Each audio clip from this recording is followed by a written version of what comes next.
Welcome guys, gals and non-binary pals to this week's episode of Buffy Boys, your weekly review of Buffy the Vampire Slayer from a queer, literary and feminist perspective. My name is Joel, I'm one of your hosts, and with me as always is your other totally tubular host. Brian, hi. How are you? Grand. Why am I tubular? I don't know, I just remember that word today. I was thinking about the 90s and I was like, what could it mean? That and bodacious, like what are the etymologies of it? Is it tube-like? Well, it's surfer culture. So tubular, I would have to imagine has something to do with like having the quality and aspect of a tube. Well, like a tubular wave, like probably you know, an advantage. Yeah, I mean, like if you ever see people like in waves where they're like in the crest of the wave, I want to say no, the crest of the wave is the top, but inside the wave, and that's possibly a tubular wave. That would be a very vague guess. Yeah. Bodacious. Yeah, I don't know if is bodacious a word. Yeah, well, I've heard it said. Yeah, I've been doing the crossword loads. I suggested to two of my friends yesterday that we should do a crossword club, and one of them, Megan, was like, oh, yes, absolutely. And my other friend, Dorena, just ignored all our messages. Do you think it might land with this particular group of friends because they're shorter than books? They are shorter than books. But also, like, I mean, Megan is like, sorry, I shouldn't just be talking to me like, well, my friends are like this. My friend Megan is like such a fucking, like, she's extremely cool as a person in lots of ways, but she's also like so fucking uncool. In a lot of ways that I'm also uncool. Like she's like, yeah, well, I'll probably move on to crosswords once I'm finished this knitting project. And it's just like, yep, you're an old woman, but you're also a doctor in Australia. So, yes, I think you've just described the premise of a hit new wire-long dramedy. Absolutely. So we're here at Buffy Boys HQ to talk about season 7, episode 2 of Buffy the Vampire Slayer, Beneath You.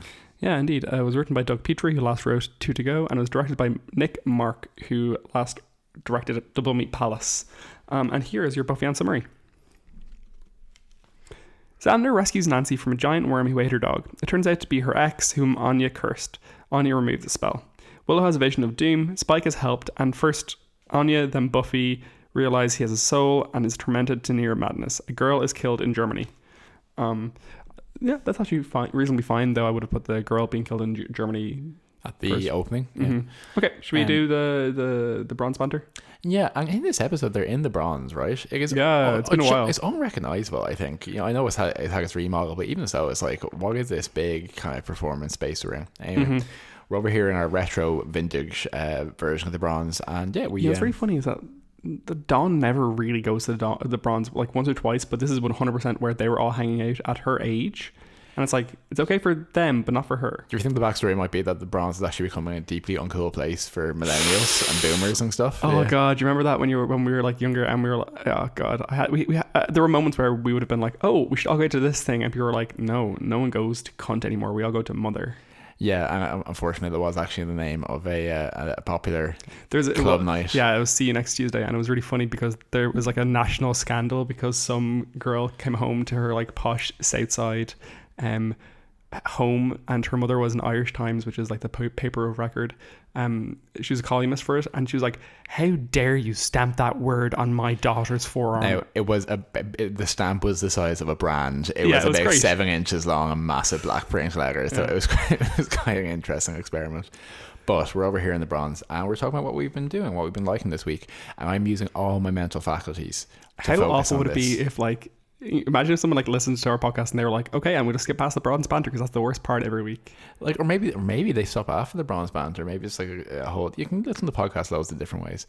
But I'm using all my mental faculties here because I got all them vaccine microchips and 5G transponders injecting into me yesterday, and we're trying to keep all the magnets away from you as well. Yeah, I'm feeling diffuse right now, but I'm excited to talk about what we've been watching. I think probably if we want to start off with the most exciting thing, most surprising thing that we watched might be Reservation Dogs. Yeah, it was. So Reservation Dogs is a new TV show by Taika, I think created by Taika Waititi and someone else, but obviously Taika Waititi is the person who I noted. I'm going to look it up now. But it's about a group of teenagers on a Native American reservation in current day who are pulling off small heists and getting bullied, and kind of like its selling point is, and it's set in Oklahoma. It's also created by Sterling Harjo, who is a Native American filmmaker, who I can't see what else he's done, but Anyway, there you go. But yeah, so what's notable about it is that it's quite sweet so far, and like quite touching, and also very funny, and again highlighting the fact that narratives that forefront non-white voices, non-cis white voices, non-cis hetero white voices, just are better, because like, why would you paint with just like one color in the palette? Like, please just give other people opportunities to show their experiences and voices. Like, no, absolutely. So like basically a premise is like, it's like a half-hour comedy drama, dramedy. How would you kind of categorize it? I would say it's probably it's heavy in the comedy. Yeah. Maybe a black comedy would probably be the closest. Yeah. But it's these 4 Native American teenagers who are looking to get out of their, the feeling that they're trapped in this kind of existence on the reservation in Oklahoma, and they're spurred on by the fact that it's, said that there was previously another person in the group, another friend who died a year ago, and they think that the town was responsible for him not getting out, so they want to go to California, etc.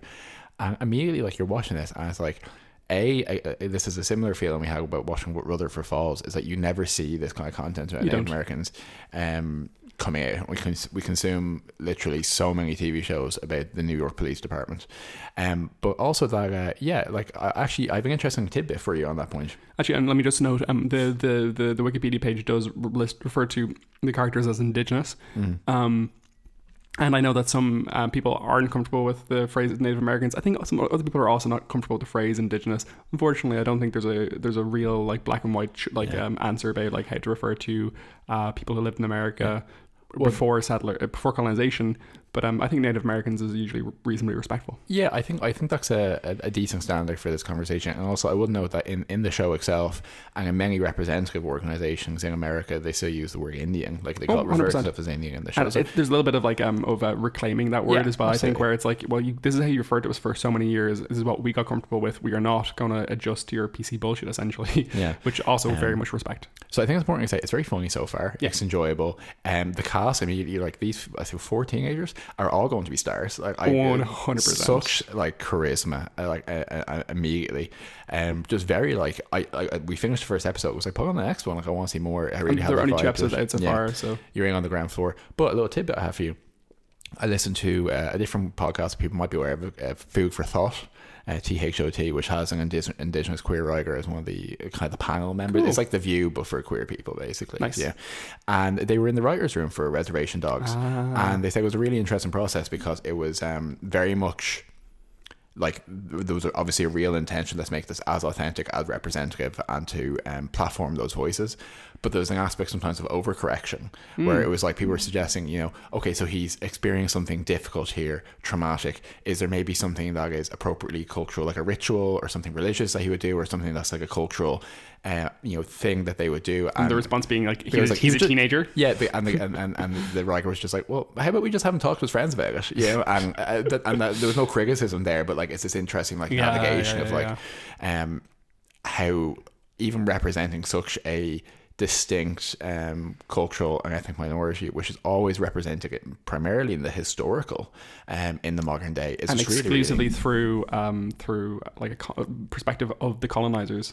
Yeah, exactly. And there are kind of slightly so far kind of surrealist, / supernatural / spiritual elements to it. I'm thinking specifically it's the Zack Spirit warrior that he kind of sees when he has like dream sequences and stuff. But it's kind of integrated in a way where it's like we're not ignoring the stuff that you might recognize in some of the imagery, but like these people are still alive in 2021. They're real people. So yeah, it's very compelling so far, and it's just fun. And I think that the spirit warrior you referred to there is like a very specifically great synecdoche of the whole show, in the sense that it's a spirit warrior who appears to him to help him, and also like very much speaks in a modern like way and takes the piss.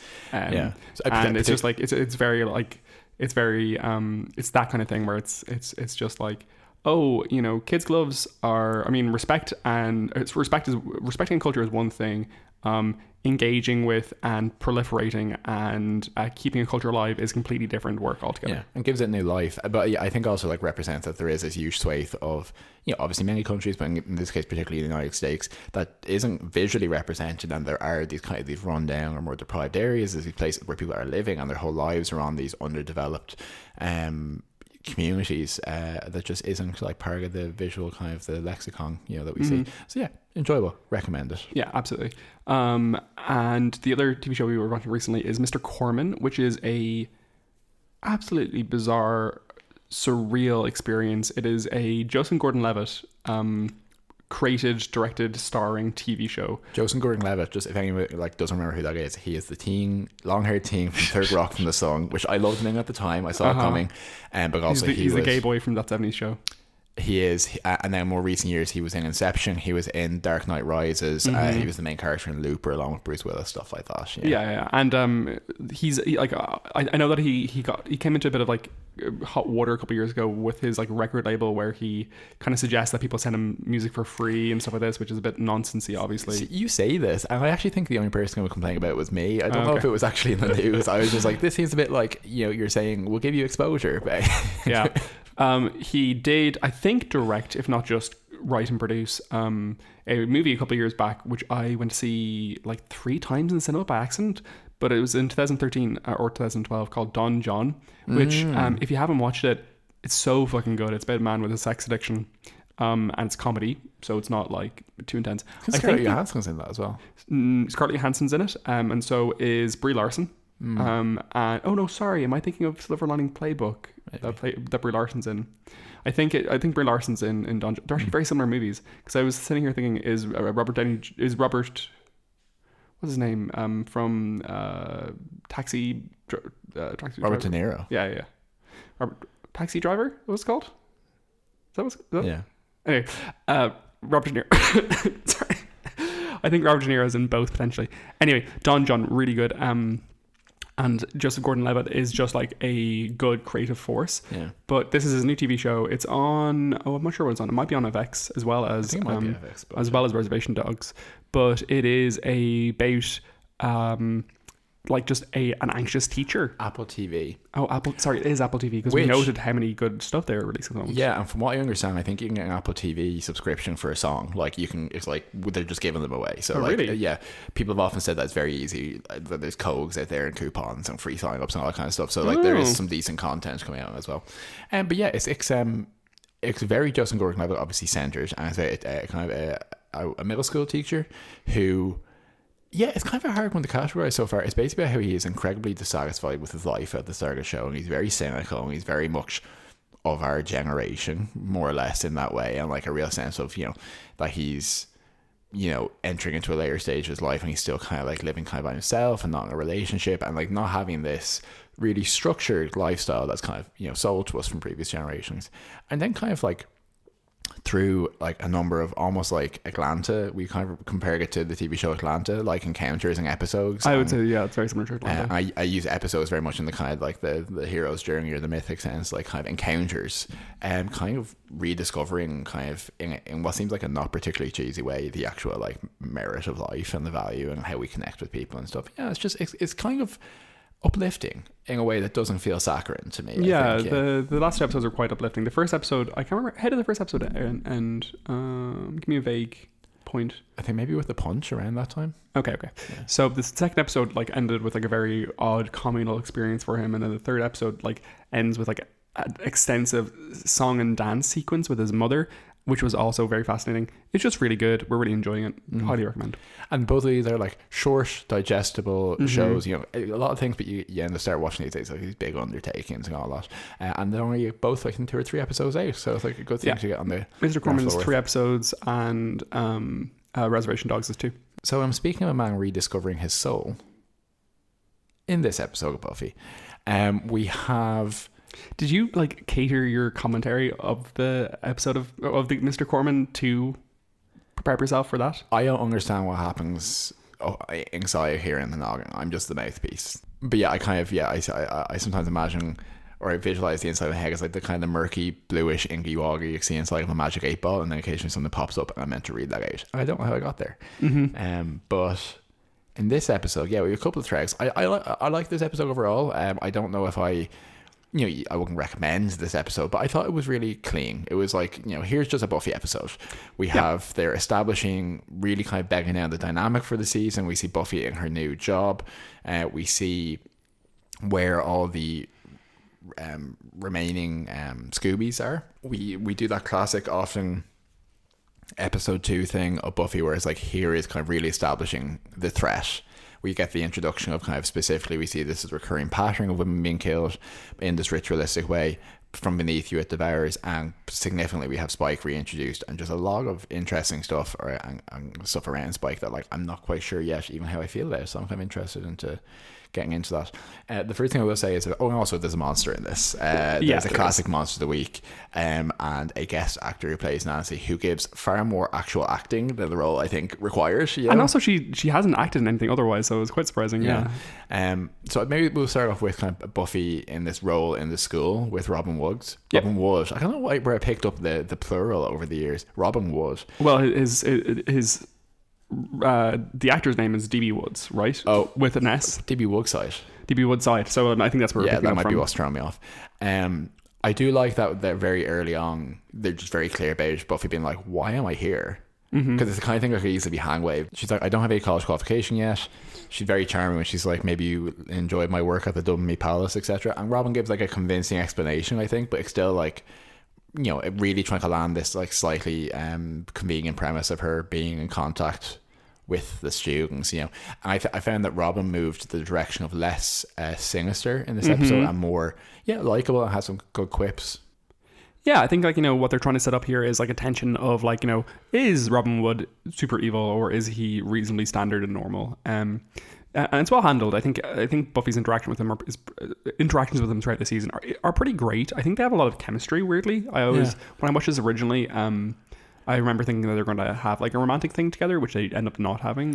Which we're actually, I was going to say, he obviously has a thing with Faith as well, but has such like an egopist kind of element to it, with him being the son of a Slayer. You could construct. I could give you a 4-part Tumblr essay, I'm sure, on how it's actually like mother issues there. But okay, I'll take it. It was pretty good, and just saying Buffy in the school setting is nice. My one complaint is that I really dislike the design of this school, and I think it is an actual school, but just the Sunnydale High, was that the original name? Yeah, Sunnydale High. The original Sunnydale High was reasonably welcoming and warm and kind of scary, but also quite knowable. Whereas this feels quite clean and cold, I would say. The set for this season, which I find that's a little issue for me. It's also interestingly, I think we can't interpret too much from this, but I'm always like trying to get big on what kind of socioeconomic demographic this community is meant to be in, because I think some of the original one, while big in the way the Americans often are big, was relatively like very public schooly. Do you know what I mean? Whereas like it's those American public schools, it's like such a wild variety of people. In the sense that like obviously the extreme example being in Veronica Mars, the and obviously the high school in Veronica Mars isn't real, so I don't know if this is an actual thing that happens, but specifically you have tons and tons of tech bros and like actors and stuff who send all their school, your kids here to this school, because sending kids to private school in the US is really not a huge thing. But also there's like lots of like working class people in the area as well who tend to be like to work for the rich people, and that's kind of the tension there. Yeah, it's just a weird thing because like schools, at least here, are so clearly delineated that if you have something of this size, like I've been in pretty much every private school in the country that of note, they're not this big, and no. This is palatial. You're right. There's something very clinical about it. That's exactly what I was looking for. For sure. So speaking of the high school, Spike kind of begins the episode. Still, well, no, do we see him before he arrives at the house? No, I'm pretty certain the first time we see him is when he arrives. He's already in the house in his new outfit. Yeah. So this or his DLC costume. His new costume, yeah. So this episode is a very Spike heavy episode, and it's very Spike centric, and I would argue is probably one of the most well considered and well executed Spike episodes overall. It's a very clear thing it's trying to communicate, and the clear thing it's trying to communicate is like very messy and very like twisty, but also they have like they feel like they're speaking with a bold voice when they're speaking of it. So you have Spike here. He's returned to Sunnydale. He has a soul now, and essentially what happens is that he turns up at Buffy's house while they are talking to Nancy about what they're going to do about the worm monster, and he is well put together. He has fixed his hair. He is wearing clothes, and notably a different blue top, which is meant to kind of communicate like a changing. He refers to it later on in the episode as a costume that he tried on essentially, and he is clearly just like has put himself back together to some degree since the previous episode, and is and is trying to communicate that he is well now. It's an odd one because like it's so well done in the sense that like he's sitting in the background. He's clearly like tortured. He's Spike usually has extremely relaxed posture and very defiant in how he presents himself. In this episode, he's very subservient, like not wisecracking, certainly a little bit sarcastic, trying to emulate an older version of himself. To emulate, but clearly like a broken person, and it's well communicated. Like even there's a bit where it starts to break down when they're in the bronze, when Anya is able to sense that he has his soul back, and he provokes a situation where Buffy ends up hitting him and he vamps out. And specifically, I think he is emulating season 2 Spike. It's like a very like inhuman thing. So he's like trying to really find his footing, and also like just generally, I think James Marsters does a great job of doing a version of him that is clearly a little more like controlled isn't the right word, but he's more measured as his baseline, and then he's trying to pitch up to these like bigger moments. No, it's well done. I think James Marsters pulls off a great job in this episode. So like from there, he does help them with the worm thing. He ends up beating on the worm a little bit with too much vitriol. He's clearly basically when he's in the bronze, Anya recognizes in him in a moment which I thought was actually a little badly performed by Emma Caulfield, or maybe underwritten, where she's like, oh my god, I see that you have a soul, and she doesn't communicate it. He punches her, which is a real worrying little moment in the sense that it's like that's just more violence towards women. It's always one of the weird things of a show like this, that because we know that the women are superpowers, like in theory it's more of an even fight, but like it doesn't read that way. It just looks like him punching her unprovoked. Exactly. So it's a bit awkward in that sense, and then goes and kind of takes his aggression out on the worm before the worm gets turned back into a human by Anya, and he accidentally shoves a pole through the guy's shoulder. There's two things I love about that. One is that I think it's a great moment of horror. Yes, like this like impaling, like it's really visceral without being tasteless.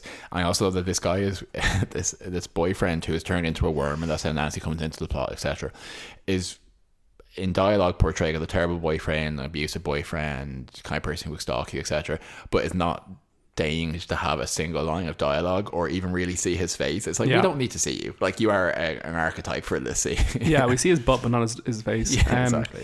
But when Spike does this, I remember watching this at the time and when it was airing originally and finding it really confusing, honestly, because Spike gets the pole through the guy, gets a little bit of a shock, and then his chip activates. I think he has a flashback, doesn't he, to hurting or to attacking Buffy in the bathroom. Was there a visual flashback? Yeah, I'm pretty certain there was. Okay. Yeah, I'm pretty certain there was. But it was all... It gets confused, though. It was all visually quite confusing in the sense that he kind of screams in pain for a moment because the chip activates and then is fine and confused. And I saw a couple of people online kind of saying like, it does activate, or because it was kind of like the question mark of, is Spike's chip not working at this point? Eventually. I had that feeling as well. Yeah. And I remember when I watched it when I was younger, I was very confused as to what happened there, in terms of like just the internal politics of it. I also read it as like, is a significant thing here not meant to be that he is feeling the guilt over having just hurt a person, essentially, you know? Yeah, it's probably more of a predominant pain. There's definitely that as well. And from that point, Spike then goes off and kind of disintegrates again. He kind of starts like rambling to Buffy, kind of like just muttering reasonably very Drusilla-like, reasonably traumatized mutterings, and goes off to a church where Buffy finds him in a very great scene, I would say. I would say the scene at the end is by far the best scene of the episode, and it's definitely the episode's saving grace from an otherwise reasonably meh episode, I would say. It's just a Monster of the Week episode otherwise, you know, but like, this is a like a top shelf performance, I think, from James Marsters and Sarah Michelle Gellar, to be fair. Yeah. I specifically have a note about it. I think Sarah Michelle Gellar specifically did a great job here. So do you know the thing about the production of this episode? A little bit, but for the listener at home.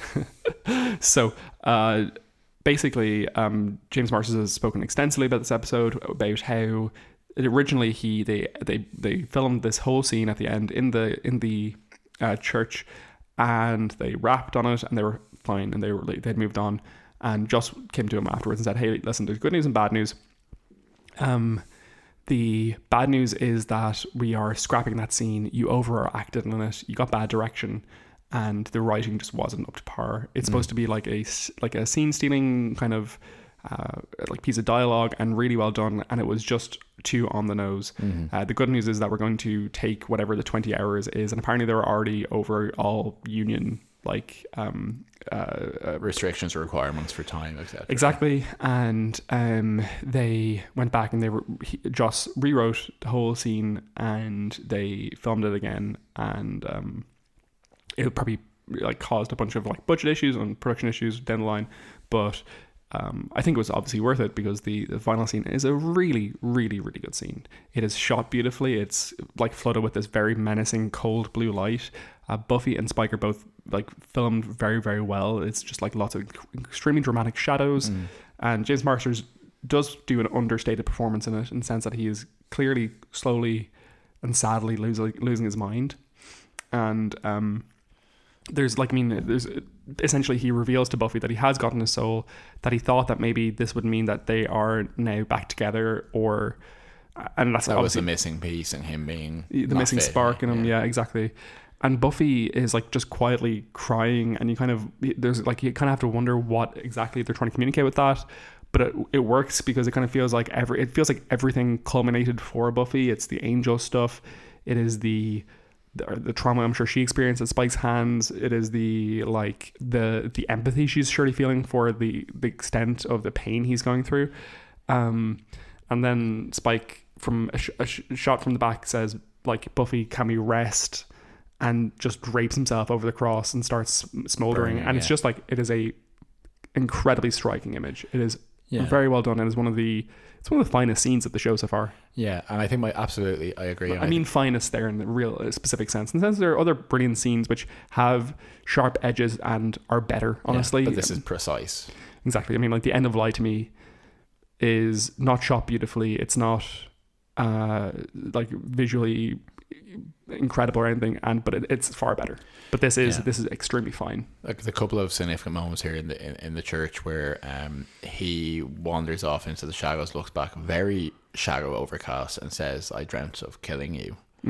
And she, obviously not feeling specifically threatened up until now, kind of looks around, grabs a stake, and there's this whole interaction of the vampire and the Slayer and their history, and her being stronger than him, but also him being a man in this scene, and the threat that implies. And it's like, it's incredibly dense. And even stuff like him starting to like take off his trousers and saying like, "I have to get it hard and service the girl," and like, "No, that's wrong," you know. And I think the thing about the moment where she starts crying and watching him is that, unlike many moments in this show, I felt it kind of really ineffable for me. I was like, it is so. It did have a real ineffable quality to it. Yeah, this is so.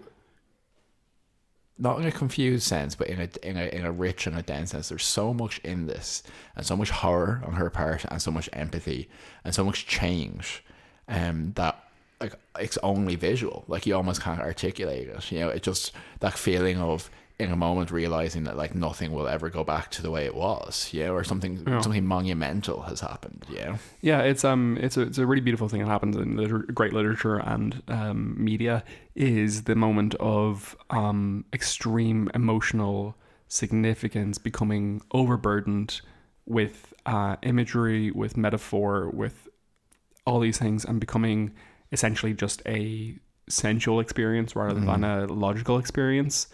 And this scene for me definitely had that, and it's a really funny one because like it's a very difficult one to pin down, and it's a very difficult one to prescribe, because like I think the whole episode of Restless is that as well, to be honest, where it's poetic rather than logical. This feels like a tone poem as well. And like, bad writing can also have that same illogical approach. But in this episode, it feels like this is a knotty, complicated, but clearly communicated moment. And I think it was a stellar scene. Yeah, it has a rhythm, and the rhythm works. No, absolutely. And I think he has some great lines around things like she says, "Oh, you got your soul back," and he's like, "It's a bit worse for lack of use," and stuff like that. Yeah, some really, really, really choice. Really choice. I wouldn't say not fractures, structures.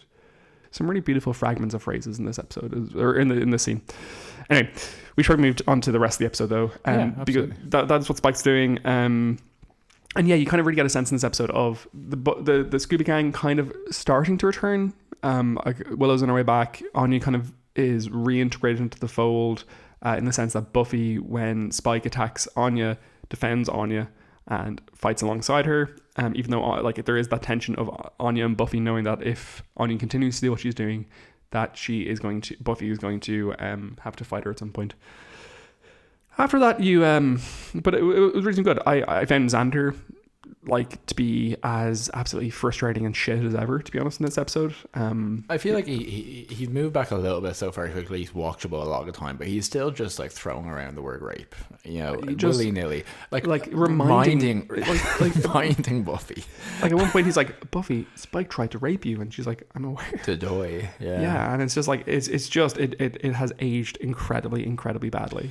Yeah, and this bizarre shift where it's like, actually, one thing I do like about the Xander Anya thing here is when they're together, it does a really good job of portraying, when you are intimate with someone and they're on your team and you've access to them, and then you see them and it's like, you're the same person, but I can't access you. And I mean, sounds kind of great.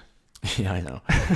But just when they're together, it's like he doesn't. And when I say access, I mean kind of in terms of conversational tics, shared references, looks, just the things that it make people give people a bond in when they're out together. And he doesn't have that. So I think it's portrayed pretty well, and I think that's why Anya comes off a little colder here as well, because we're seeing her as an outside of the thing. But what I don't like is, one, we're meant to give any credence to the storyline of Xander hitting on Nancy and potentially having another woman who will like him, etc. But there's a sense when they meet Anya of, I can't remember exactly what he says, but basically that she was as much of a problem as he was, and here's my horrible ex kind of thing. It's like, that is not where we landed on that at all. So he's talking about she's like, oh, have you ever had the situation where your ex just won't leave you alone and is causing problems for you in all your aspects of your life? And he's like, boy, do I. And it's like, no, you don't. But it's actually very true to character, because people like that will immediately he's already laying the groundwork of his own version of events. It's incredibly weak. So yeah, one of the other things that the episode introduces is this recurring motif of "From Beneath You It Devours." Great phrase. It's the title of the episode. It's also just a nice it's a nice bit of phraseology, if you get me. It's really good. It is obviously the Hellmouth underneath them, ready to attack them and to allow evil into the world in the form of the first. And it's a great little soundbite to have going through your season, I think. Yeah, and it's one of the earliest progenitors of these kind of arc words or significant phrases. But Buffy always did it better in terms of they always meant something. Even over on Babylon 5 did a good job of it as well. Babylon 5 is very good as well. Very intentional symbolism and that. But over on Angel, they're like, oh, the Troclong and the Shanashu prophecy, and we still don't know what those things mean. People are like, maybe Jasmine was the choke clone, because, or they talk about it really early on, like season 2, and it's never explained what, other than it was the apocalypse. Yeah. But on Buffy, you always know what things mean. Like, they always relate to something specific. Yeah. Well, I thought it was really notable last week when we didn't find out who the talisman belonged to and what happened there. I was like, oh, we never get that. Yeah. There's never stuff like that in Buffy where they just like dump some useful thing. Like they if they're using a plot element or a phrase temporarily to advance a plot for now, they do that like very clearly, and it's like they kind of wear their heart in their sleeves, where they're like, listen, this isn't important, we're just using a phrase here, it's not a big deal. Whereas Angel, it's very much like, look at the significance of this deep dark twisty phrase, and then they never quite pay off on it. Yeah, but From Beneath You, It Devours is good and it's solid, and you know, it really, I think the show has maintained the sense that the Hellmouth is underneath them waiting for this whole show, you know. I know we probably talked about this, or probably got this explained around the time the Master was here or whatever, but like, why is the school on top of the Hellmouth? Is that part of the mayor's specific plan? Oh, do you know what I mean? Like, it's just, I don't know if they ever did kind of explore as to why specifically it is there. It's just destiny, or like, you know, forces of evil and light coming together. I think it's just like, you know, it's where you get the best writing. Yeah, you know? That's true, but usually there's a hang wave reason of like, you know, this happened, etc. Yeah. I love that California has this like built-in plot device that you can't argue with either, because there have been 2 distinct earthquakes that have like buried plot, you know, elements. I was like, yeah, but that actually happens though. Like, that's not bad writing necessarily. Yeah. And obviously we have the opening scene which is a very clear Run Lola Run reference. Run Lola Run is a incredible German movie from 2002, I want to say. Maybe a bit earlier. I'll look that up now. But it is a... it feels like late 90s to me. Yeah, maybe. So it's really good. It's definitely worth watching. It is a German movie starring Franka Potente, maybe? Potente. Directed by Tom Twyker, but who also directed stuff like Heaven, which I love. It's one of my favorite movies. Perfume, and Cloud Atlas, which is obviously shit, and Sense8, but you can kind of see all that in this. I read Perfume, the book. Why did I read that? Yeah, I remember you telling me this, and I was like, why? But I watched the movie, and it was visually sensuous, but like kind of weird. But it is it's a movie. It's very similar to Rashomon, where it is kind of like telling the same story multiple times, exploring different avenues. I'm thinking of that Simpsons joke that I showed you the other day. That Simpsons joke was great. The Simpsons have done a Run Lola Run episode where they're like, oh, what if, you know, I caught you at this point? What if this thing went down? And kind of like diverging storylines essentially in timelines. It's really good. It's 1998. It's a very experimental thriller from Germany. And the opening scene is really a homage to that. Yeah, the opening scene is very clearly an homage to that. The shocking haired girl running away doing some parkour stuff is Run Lola Run. Anyway, so otherwise, yeah, besides that, it is a reasonably standard, similar to the last episode where it's just a young girl getting hunted and killed. Yeah. It's actually bizarre how many potentials to get introduced to over the course of the season. You know what I mean? Like, it's a huge incidental cast. It's ambitious. Yeah, absolutely.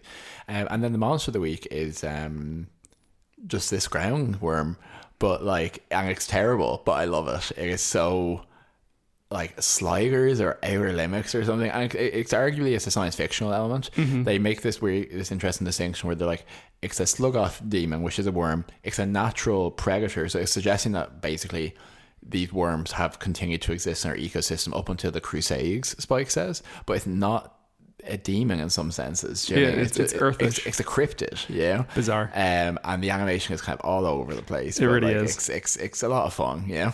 Yeah. Okay, so should we move into the whatchamacallit, that thing that we do, the dusting? Yeah, we don't it every week, but okay, I'll give you some Buffy bits. I think I've used a lot of them in our episode. One interesting thing is that the opening song, which is playing through the girl getting chased in Germany, is the title. Sorry, what they're singing in it is Von der Tiefe, Es verschlingt, which translates to From Beneath You, It Devours. Not too surprisingly. Apparently, Joss Whedon has said that he wanted to explore the depths of forgiveness in this season, and it's very clear that is what's going on there. He also noted that he interprets the worm as representing Spike's demon form, and then turning into a vulnerable and like squishy and breakable thing, and also Buffy's fear of Spike as well, which I don't disagree with necessarily. And he does establish, like, Spike does establish in dialogue that's similar to Angel. Whoever Spike is now, he's in there with the demon Spike, and they never make that naming distinction, but he does imply it's a similar personality distinction. And I also quite liked the no homo moment between Spike and Xander when they funny, when in the bronze where Nancy's like, have all of you slept with each other, and Spike and Xander look at each other like, not yet. Almost like they're like ashamed of like that time they slept together, and it's like, but then like discussed it, and it was bizarre, especially for Spike, who canonically has slept with men. Well, no, I think Spike would be discussing sleeping with Xander. Yeah, I will be too. Do you have any Buffy bits, Joel? Yeah, so we noted that in the opening credits for this episode, the final shot of Buffy is actually a shot taken from a scene with the first as Buffy, which makes this 2 seasons in a row where that final shot is not actually Buffy herself. Yeah, because the previous one was season 5, where it is the Buffy bot facing up against Glory. Yeah.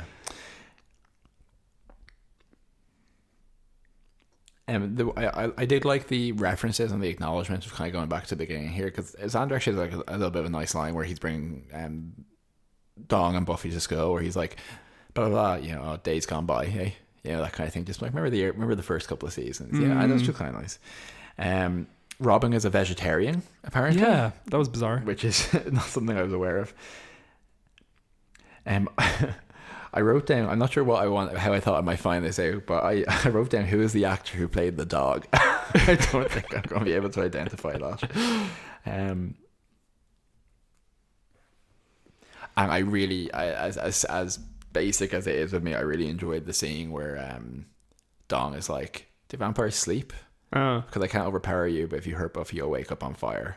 And she's clearly a little bit scared of saying it, but she's still, I don't know, I love that Dawn's strength comes from the Summers part of her and not from the Slayer part of her. Yeah, well, she doesn't have a Slayer part of her, so. Well, like, that's exactly it. It's not from that like lineage, 100%. Do you have a death count for us, Joe? Yeah, so it's quite brief actually. It's the Frankfurt Slayer and Rocky the dog, who was eaten by Rongi while he was in Sluggoth demon form. It's pretty harsh. Okay.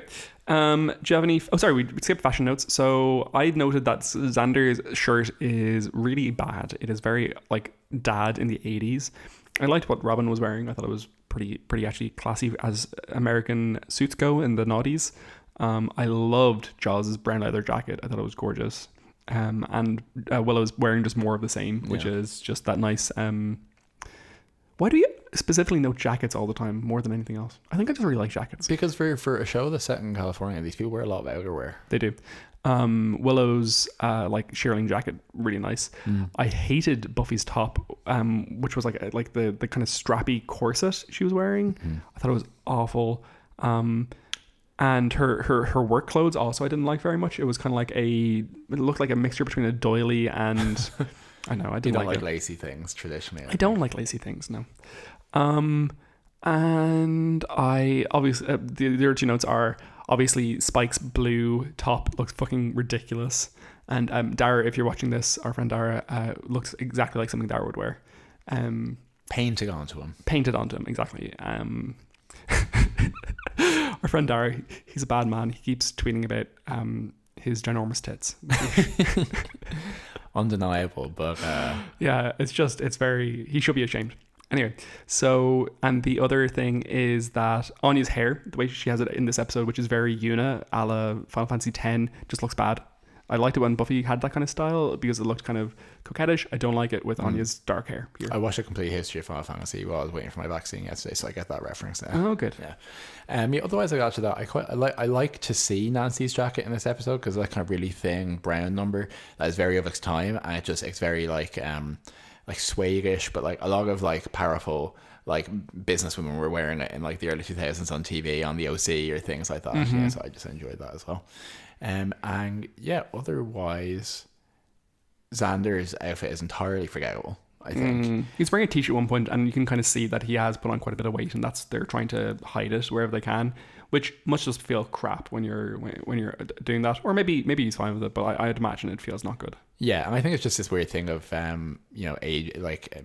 aging / going through changes while on TV. It's like an interesting. I believe he was a pretty heavy alcoholic at this point. Robin wears a suit. And it's very nice. And it's one of the earliest examples, I think, in these shows and on television of a man wearing a suit that is fix him. Do you know? I literally said the exact same thing, so well done. Oh, earlier here? Oh, I didn't catch that, sorry. No worries. Okay. Very far away. Way. Do we have a rating for the episode? Yeah. I literally have it 2 seconds ago. What's going on in my head? I would give this episode, I think, 8.1 secondhand souls lightly used. Do tell. Yeah, I think, two things I think it really stand to it. I think it's a really solidly structured episode insofar. Just basic episode of Buffy. You know where people are. You know what the monster of the week is. And there's an A plot and a B plot. And the stuff in the monster of the week plot is reflected in the personal drama and all that kind of stuff. That's where Buffy is good. And yet just what lifts it out massively is just the stuff with Spike. How they've not in any way I would say redeemed, but like reframed and reinscribed where he was at the end of season 6 and kind of put a much more worthwhile spin on it, I think. And obviously the final scene between the two of them was like chef's kiss. Yeah. I was going to give it, I would probably have given the episode overall a 7.1 without that final scene. That final scene lifts it up a whole point for me. So sorry, so I meant 7.2. I was thinking about you having rated it 8.1. Sure. 8.1. So I would give it overall 8.2 bastinatas out of 10. I thought that scene was transcendent. The rest of the episode was pretty good, but nothing special, but also very comforting, actually. I found the episode very comforting to watch and very close, you know? Yeah, absolutely. Okay, so shall we move on to the Cordelia chase? Over on the Cordelia chase, we watched episode 2 of season 4 of Angel called Ground Station. It was bad, folks. It was shockingly bad, and yet somehow more enjoyable than it was one of the more enjoyable bad episodes of Angel. Yeah, it was definitely it fell on that side of so bad it's good, or so bad it's like camp to watch. But it was an episode of it's something which was much more prolific on other shows, but like backdoor pilots for like a spin-off they're trying to do. Basically, the premise is it's all a framing device for us to introduce this new supporting character, Gwen Rayden, and we actually open with a soft focus Dynasty style flashback to the 80s when she's taken to, Professor Notch Xavier's school for wayward electric girls or whatever, and we see a scene of her being like abandoned by her parents, and then it's like C-list fire starter stuff where she can't touch the other kids, but then she actually accidentally does when one dies. And then in the present day, it's like she is super electrical and super sexy Catwoman type burglar, with, if I have made it clear, electric based powers, and we just kind of get an episode that's about that, and we have the rest of it doesn't make any sense for this team. They are trying to track down Cordelia, and the premise is that there's actually a pretty decent scene where Angel goes to talk to like a demon seer who is like this like bat-like creature, and that's pretty well done, and that's kind of interesting and creepy and all that kind of stuff, and the prosthetic work there is pretty good. But they want to track down this MacGuffin device, which is going to allow him to find... The seer had a weirdly Irish accent for some reason. Yeah, that was confusing. But this device is going to allow him to find Cordelia, which is kept in a vault, so they have to do a heist. And we literally, everyone is out of their element. They're trying to do what is ostensibly a high-tech heist. The reason why it's high-tech is to make Gwen effective in the episode, but the Angels Investigations team are not equipped for it. No. Freg is doing like Oracle-style like tech support remotely, hacking into the mainframe and all of that. Angel is being given instructions on how to deprogram some thing by like cutting one specific wire, and instead he just rips the whole thing out. Yeah, which is like the classic thing, and then they get there and they find that Gwen's already there and she's made a deal, and we get a lot of scenes just with her like trying to establish her like supporting like X-Men backstory and personality. Weirdly, the guy she's making a deal with is the dad from My So-Called Life, which we've mentioned quite a lot in this podcast, I think. And then, the actual heist is boring. She was clearly meant to be introduced as a recurring character. She only comes back twice in the show. Thank God. To no great effect, I think, and then is used a reasonable amount in the comics, and I think potentially dies there. But there's this whole thing about how she kills Gunn by stopping his heart, comes back and saves him, and then goes on to be like, but I will kill Angel as well, who up until now I think is a human, and she starts his heart with her electric powers, and then they kiss because he's so horny from being alive or something basically. And then they get out of the predicament, and he manages to use the item to see that wherever Cordelia is, she's surrounded by pure joy, she's a higher power, she's happy, etc. And all of that smacks of like a revisit of Buffy being in heaven, and that reveal. And unfortunately then you get the closing shot of Cordelia surrounded by nonsense white lights being like, come on guys, I'm so bored, please let me out. Yeah. And it is maybe my least favorite ending to any episode of any Buffy property so far. And there's a couple other weird elements. One is it's actually, this is the last time we see Cordelia's apartment and Phantom Dennis in this episode. I didn't realize that. Connor is in the episode, and we see him going to a homeless encampment, but he has no dialogue. We're back to like a pure comedy moment of Lilas watching Connor and then pulling out these bazonga massive like binoculars to watch him, and Angel being like, well, back to this same conversation, do something for me or I'll hurt you. He goes to visit Wesley, and I think quite perfunctorily kind of forgives him, and Wesley kind of says like, I'll help you find Cordelia anyway. You don't need to say that basically for me to help. Wesley has his whole own demon hunting crew, which is made out of all straight bodybuilders, and they have this entire conversation about forgiveness and all that kind of stuff where they're on site, right, where Wesley's fighting the monster, a big monster who he cooks in half quite easily, which I don't think Wesley can do. And they have this whole conversation there, but they're clearly actually on site somewhere. So all you can hear is the pistons in this machine room. You can't hear most of the scene. It is someone's fan fiction, it feels like, that was made into an episode. It's not good. No. I rate this 4 failed feminist gestures. Okay, I was gonna give it a 5, and I'm kind of tempted to give it a 4. I didn't hate the process of watching it. It was reasonably fun. It was stupid. Such a bag. It was so bad. I'm gonna give it a 5 failed feminist gestures. Okay, you can be the nice one this time. Okay, we've come to the end of the episode. Had a lovely time with you, Brian, as always. Thank you.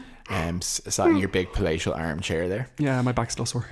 So to everyone listening, thanks so much for joining us for this week. We hope you enjoyed. If you did, please let us know. Tell your friends and tell your worms. And we will see you next time on Buffy Boys. On Buffy Boys. Yeah. Indeed. See ya. Okay, bye.